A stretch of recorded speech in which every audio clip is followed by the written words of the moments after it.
much do the Warriors Yes. need Curry Yes. in this series? If they want to advance, they need Curry. They don't beat the Pelicans without Steph Curry. I don't think people realize how good the Pelicans are right now. Rajon Rondo, playoff Rondo, is a real thing, as everyone says. It is true. Going back to last year, those first 2 games, they may have wound up with a sweep in the first round if Rondo stayed healthy, and that was on the road. And then look what he's done so far this year. Takes Drew Holiday off the ball a lot of the time, allowing Holiday to be decisive as a scorer. Holiday's been an excellent defender, a great defender, maybe the best in the league. Like that is actually sort of an elite backcourt. You just don't think of them that way because Holiday's considered a good but not great player, and Rondo's best years are considered behind him. But if you have the accurate idea of where Rondo and Holiday are right now, you'll think of the whole team much differently. That's to say nothing of MVP caliber 5-star Anthony Davis. I mean, Anthony Davis in these playoffs, how many players have been better? Has anyone been better?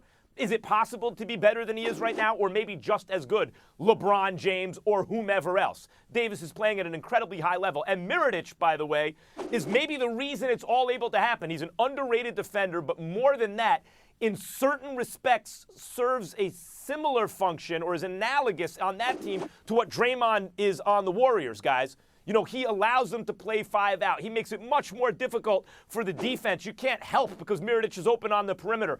He's been a revelation. This Pelicans team, if we're talking about the Warriors without Steph, it's a big problem. And in fact, I believe they beat the Warriors if the Warriors don't have Steph. I do not. I do not believe that. It wouldn't surprise me if it happened, but I'm going with the Warriors. That was my pick because my initial position is that the Warriors were not losing to anybody but the Houston Rockets, even without Steph Curry, and I'm going to stand by that. Why? Because Max Kellerman, personally, I'm shocked you haven't picked up on this. I love the idea of Kevin Durant going up against Anthony Davis. I love the idea of Kevin Durant having to go up against a formidable foe without the services of Steph Curry.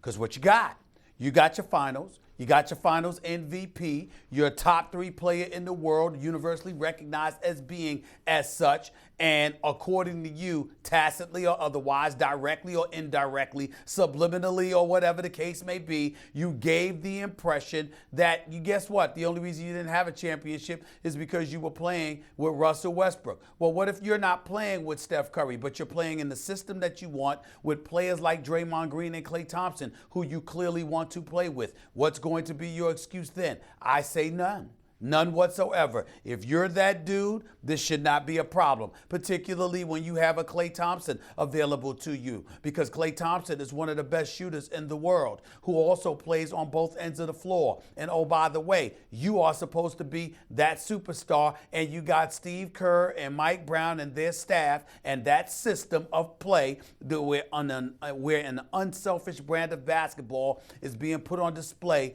most nights. What's the excuse? There is none. That's why I like this, and that's why I want to see it. Well, as much as the league is about, and sports is about matchups, right? Like, for example, you and I both don't think that Holiday matches up with Klay Thompson, for example, as well as he did with Damian Lillard on defense because he's smaller than Klay and all those things. But it's also about system. And you have one system that's point guard, reliant in the Warriors. You need a guy who can get dribble penetration, and that same guy has to be able to shoot from the outside. Steph is the only guard that fits that description on that team. That's not really Klay. And so Draymond, in terms of the pick and roll action with Draymond, that is diminished. Everything the Warriors do is diminished without Steph. On the flip side, you look at the Pelicans, they got 2 point guards. 2. Now, one of them is basically a combo guard at this point in Drew Holiday, who's excellent on both ends. Like, everyone, you could talk about the 41 he just gave him in the first half. 41. But the incredible thing, he was doing that while shutting down one of the premier offensive players in the world who had something to prove and is known as a clutch player. Like, Drew Holiday shuts down Damian Lillard and still gives you 41 on the other end. 2 guys who are capable of making elite decisions with the ball, and Rondo freeing up Holiday versus no guys who are doing that right now because of the absence of Steph on the Warriors. The Warriors system, the machine, is not working without its most vital cog.